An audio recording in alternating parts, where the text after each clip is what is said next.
காசு பணம் இல்லாதவன் ஏழை மகன்தான். அவன் காட்டோரமா ரோட்டோரமா படுத்து தூங்குறான். சொத்து சொகம் உள்ளவனோ செல்வ மகன்தான். அவன் பஞ்சு மெத்த போட்டிருந்தும் முழிச்சு ஏங்குறான்.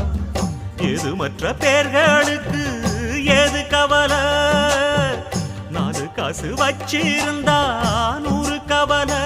இங்கு ஆசை வச்ச நெஞ்சுக்கெல்லாம் அமைதி இல்லையே.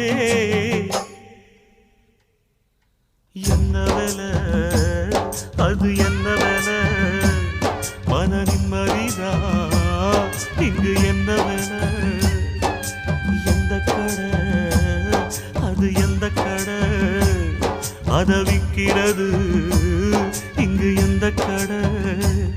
பணங்காசுதான் அள்ளி வீசிதான் அடடா அதுதான் கடையில் கிடைக்காதே. என்ன வேலை அது என்ன